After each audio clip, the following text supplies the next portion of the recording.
Hello friends, कैसे आप सब। उम्मीद करता हूँ बेहद अच्छे होंगे। तो फ्रेंड्स, इस वीडियो में मैं आप यहाँ पर बात करने वाला हूँ JVNL वैकेंसी की, जो अभी अपडेट आया है। क्योंकि काफ़ी समय से आप सभी कुछ ना कुछ अपडेट मांगना चाह रहे थे और हमारे पास कुछ अपडेट था नहीं।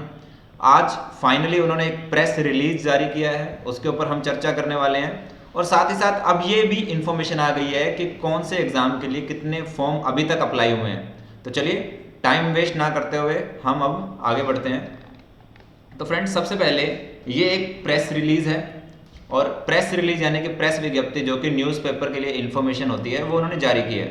अब ये कोई नोटिफिकेशन नहीं होता है कि नोटिफिकेशन की तरह आपको साइन वाइन सब कुछ मिलेगा। ये एक प्रेस रिलीज है, ठीक है जी, जो कि सिर्फ अखबारों के लिए होती है, मीडिया के लिए होती है। अब यहाँ पर क्या इन्फॉर्मेशन आई है उसको हम समझ लेते हैं। ये राज्य विद्युत उत्पादन निगम ने जारी किया है। आर्थिक पिछड़ा वर्ग के नियमों में संशोधन के कारण विद्युत निगमों में सीधी भर्ती हेतु आवेदन प्रक्रिया के लिए संशोधित विज्ञप्ति जारी की जाएगी। यानी कि अब विज्ञप्ति में चेंजेस करके उसको दोबारा से जारी किया जाएगा। ऐसी इन्फॉर्मेशन मैंने आपको 2-2.5 महीने पहले भी दे दी थी और आज इन्होंने प्रेस रिलीज जारी कर दी है, ठीक है जी। अब ये क्या कहते हैं, 18 मई 2021, अब ये क्या कह रहे हैं, 18 मई 2021 को इन्होंने क्या कहा है, ध्यान से सुनिएगा। राजस्थान के 5 विद्युत निगमों में सहायक अभियंता, कनिष्ठ अभियंता, कनिष्ठ रसायन लेखाधिकारी, कार्मिक अधिकारी, सूचना सहायक के 1000 पद, ठीक है जी। आपको ध्यान होगा इन सभी के लिए इन्होंने 1075 पोस्टें जारी करी थी। राज्य पदों पर भर्ती हेतु राजस्थान राज्य विद्युत उत्पादन निगम लिमिटेड द्वारा 23-24 फरवरी 2021 को विभिन्न समाचार पत्रों में विज्ञापन जारी कर इच्छुक अभ्यर्थियों से 24 फरवरी से 16 मार्च तक आवेदन आमंत्रित किए थे। इस प्रकार सहायक कार्मिक अधिकारी, कनिष्ठ विधि अधिकारी, कनिष्ठ लेखाकार, आशुलिपिक व कनिष्ठ सहायक वाणिज्य सहायक के 1295 पदों पर भर्ती हेतु राजस्थान राज्य विद्युत प्रसारण निगम लिमिटेड द्वारा 23-24 फरवरी 2021 को विज्ञापन जारी कर 2 मार्च से 22 मार्च तक आवेदन आमंत्रित किए थे। यानी कि ये वो विज्ञप्ति है जहां पर आपके एओ वाली विज्ञप्ति थी, जेईएन वाली विज्ञप्ति थी, वो 1075 पद थे, और ये 1295 पद जिसमें क्लर्क वाले पद थे और जूनियर अकाउंटेंट वाले पद थे, ठीक है जी। तो ये आपको ध्यान ही होगा। इस दौरान राज्य सरकार ने आर्थिक रूप से पिछड़ा वर्ग ईडब्ल्यू के लिए, ईडब्ल्यूएस के अभ्यर्थियों को आयु एवं फीस में अन्य आरक्षित वर्गों के समान सीधी भर्ती में छूट देने का निर्णय लिया था। ये बजट के लास्ट दिन इन्होंने अनाउंसमेंट कर दी तथा उसके अनुरूप राज्य में 5 विद्युत निगमों ने अपने नियमों में आवश्यक संशोधन किए हैं।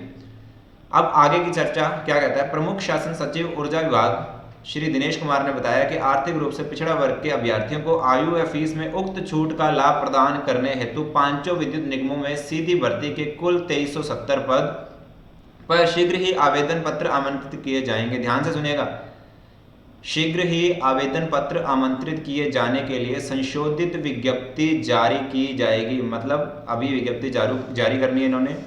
ईडब्ल्यूएस के साथ ही आरक्षित व अनारक्षित, यहाँ पढ़ने योग्य बात है, आरक्षित यानी कि जिनको आरक्षण मिल रखा है, एवं अनारक्षित जिनको आरक्षण नहीं मिला हुआ है, ठीक है, कि ऐसे अभ्यर्थी जिन्होंने पूर्व में आवेदन नहीं किया था, यानी कि जिन्होंने आवेदन नहीं किया था अभी तक, या आवेदन कर दिया फीस जमा नहीं करवाई, ठीक है, अब आवेदन कर सकेंगे। मतलब वापस से फॉर्म ओपन हो रहे हैं। जो लोग नए जुड़ना चाहते हैं, नए लोग फॉर्म अप्लाई करना चाहते हैं, वो इसमें आवेदन कर सकेंगे। एक बात, जो स्टूडेंट बार बार पूछते थे सर हम लोग आवेदन कर सकेंगे, तो आपको एक का आंसर मिल गया कि आप लोग आवेदन कर सकते हैं जो नए स्टूडेंट हैं। तथा ऐसे समस्त अभ्यर्थी जिन्होंने पूर्व में सफलतापूर्वक आवेदन कर दिया था तथा साथ ही साथ फीस भी जमा करवा दी थी, को पुनः आवेदन करने की आवश्यकता नहीं है। दूसरा क्वेश्चन, आपको अगर आपने फॉर्म भर दिया था तो आपको इसमें कुछ भी करने की जरूरत नहीं है। मतलब दोबारा फॉर्म नहीं भरे जाएंगे, एक बार फीस दे दी तो दे दी आप लोगों ने, ठीक है, दोबारा फीस नहीं देनी है। उन्होंने यह भी स्पष्ट किया कि आर्थिक रूप से पिछड़ा वर्ग के ऐसे अभ्यर्थी जिन्होंने पूर्व में निर्धारित फीस के अनुसार, 1 मिनट,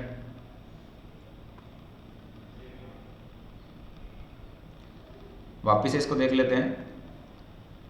आरक्षित व अनारक्षित वर्ग के ऐसे अभ्यर्थी जिन्होंने पूर्व में आवेदन नहीं किया तथा आवेदन फीस जमा नहीं करवाई थी, अब आवेदन कर सकेंगे। तथा ऐसे समस्त अभ्यर्थी जिन्होंने पूर्व में सफलतापूर्वक आवेदन कर दिया है तथा साथ ही साथ फीस भी जमा करवा दी है, को पुनः आवेदन करने की आवश्यकता नहीं होगी। उन्होंने यह भी स्पष्ट किया कि आर्थिक रूप से पिछड़ा वर्ग के ऐसे अभ्यर्थी जिन्होंने पूर्व में निर्धारित फीस के अनुसार अधिक राशि जमा करवाई है, को नवीन दर की तुलना में अधिक भुगतान की गई राशि निगमों द्वारा स्वतः ही लौटा दी जाएगी तथा इसके लिए उन्हें पृथक से कोई आवेदन करने की आवश्यकता नहीं है।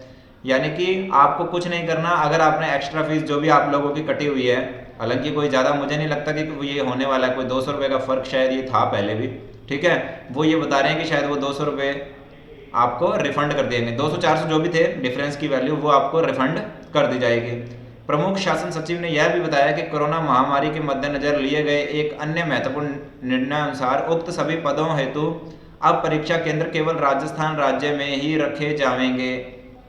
मतलब आपके जो 6 सेंटर बनवाए थे, 3 राजस्थान के 3 अदर, तो वो 3 सेंटरों को ही तवज्जो देके ये आप लोगों को देंगे। हालांकि ये नहीं है कि जरूरी वो 3 के आधार पर ही आएगा, पर राजस्थान में आएगा, कहने का मतलब यही है। पूर्व में प्राप्त आवेदन पत्रों के सभी अभ्यर्थियों से परीक्षा केंद्र हेतु अनिवार्य रूप से राजस्थान राज्य के विकल्प लिए थे, उसी में ही एडजस्ट कर दिया जाएगा।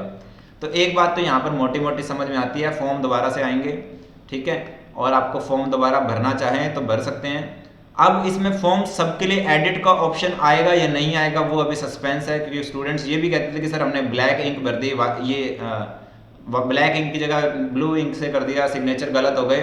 तो एडिट का ऑप्शन आएगा या नहीं आएगा वो देखने वाली बात है, पर फॉर्म दोबारा भरने का ऑप्शन जरूर आ रहा है। जिन्होंने फॉर्म EWS से पहले भरे थे उनको कोई छेड़ाछाड़ी नहीं करने की जरूरत है, वो अपना क्या कर सकते हैं, उनको फीस रिफंड ये दे देंगे जो कि आपने ऑनलाइन भरा होगा उस डेबिट कार्ड या जो भी सिस्टम से। हाँ, अगर आपने साइबर कैफे के थ्रू भरा हुआ है तो पता नहीं कैसे होगा ये, है ना, ठीक है। एक तो ये काम आपको करना है। अब बात करते हैं, एडिट का पता नहीं है, अब दूसरा कि कितने फॉर्म भरे गए हैं, ये बार बार पूछा जाता था, तो उसके ऊपर भी चर्चा कर लेते हैं। ये श्यामराज शर्मा जी हैं जो दैनिक भास्कर में बिजली कंपनियों से रिलेटेड न्यूज़ डालते हैं, जिनको हम पिछले 4-5 महीनों से फॉलो भी कर रहे हैं सभी स्टूडेंट्स। तो इन्होंने अभी इन्फॉर्मेशन दी है लगभग आधा घंटा पहले। राजपत्रित अधिकारियों के 1075 पदों के लिए 91,000, देखिए इन्होंने क्या लिख रखा है, 91,000, ये दोबारा पेस्ट हो गया लगता है। और अराजपत्रित अधिकारियों के लिए 1295 पदों के लिए 1,20,000 आवेदन। तो इसमें से देखिए, जो अगर अकाउंट्स ऑफिसर के जानना चाहते हैं तो कोई 4-5 हज़ार फॉर्म होने चाहिए, इससे ज़्यादा नहीं होंगे। बाकी तो वो INJN वाले सूचना सहायक वाले पद होंगे, ठीक है, उसके लिए आवेदन होंगे।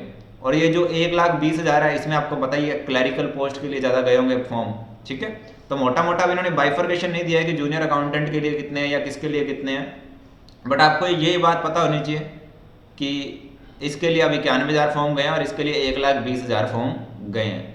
और जूनियर अकाउंटेंट के कोई 20, 25, 30,000 फॉर्म, 40,000 फॉर्म, मतलब आइडिया इतना ही है, इससे ज़्यादा फॉर्म नहीं गए होंगे। हाँ, हो सकता है अब कोई 500,000 फॉर्म और बढ़ जाए तो बढ़ जाए, इससे ज़्यादा तो क्योंकि मोस्टली स्टूडेंट्स ने ऑलरेडी भर लिया होगा, वही स्टूडेंट अब भरने जा रहे होंगे, या तो जो जॉब छोड़ के आगे होंगे, जिन्होंने पहले नहीं भरा होगा, अब इंटेंशन हो गया होगा कि ठीक है गवर्नमेंट जॉब के लिए अप्लाई कर दें। तो इस तरह के स्टूडेंट से दोबारा फॉर्म भरने वाले हैं, अदरवाइज जिन्होंने फॉर्म भरना था वो तो भर चुके हैं, ठीक है जी। तो ये इन्फॉर्मेशन जो आप लोगों के लिए थी कि इस तरह से हो सकता है। अब क्वेश्चन ये आता है कि एग्ज़ाम कब हो सकते हैं। तो फ्रेंड्स, आपको मोटा मोटा अब यहाँ पर बात इतनी समझ आ जानी चाहिए कि जब इन्होंने विज्ञप्ति जारी करी है, ये वाली विज्ञप्ति नहीं, सॉरी, जब ये विज्ञप्ति जारी करेंगे, लगभग 10-15 दिन, 20 दिन तो कम से कम फॉर्म के लिए देंगे, और फॉर्म भरने के कम से कम भी 1.5 महीने बाद आपका एग्ज़ाम हो सकता है, ठीक है। तो आप ये मान के चलिए कि मुझे ऐसा लगता है जुलाई एंड, तो मुझे भी नहीं लगता है, शायद ये आपका एग्ज़ाम अगस्त में जाएगा। देखिए, मैं सीधी सी बात है, मुझे घुमा फिरा के बात करने नहीं आते, कम से कम मुझे अगस्त तो दिख ही रहा है, ठीक है। तो अगस्त तक ये एग्ज़ाम जा सकता है, हो सकता है अगस्त के फर्स्ट वीक में। तो अगस्त की आप तैयारी करके जाइए, अगर ये, क्योंकि देखिए आपको भी मालूम है कौन सा इन्होंने विभाग खुलते ही, अभी तो लॉकडाउन चल रहा है, कौन सा विभाग खुलते ही इन्होंने सिर्फ आपके एग्जाम लेने हैं। इनके पिछले 2-3 महीनों के काम भी होंगे जिनको ये पहले निपटाएंगे। तो मुझे यही लगता है कि अगस्त से पहले आपका एग्जाम कहीं से भी नहीं लगता कि होगा।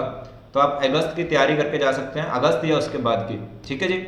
तो इसी इन्फॉर्मेशन के साथ आपका बहुत बहुत धन्यवाद। अगर आप टेस्ट सीरीज, देखिए अभी मेरा पूरा फोकस टेस्ट सीरीज पे है, तो अगर आप तैयारी कर रहे हैं और फाइनल टेस्ट सीरीज देना चाहते हैं तो टेस्ट सीरीज के लिए मैंने बहुत बढ़िया ऑप्शन बना रखा है। आप मेरी ऐप को, जो कि डिस्क्रिप्शन में लिंक है, विजिट कर सकते हैं, उसको देखिएगा जरूर।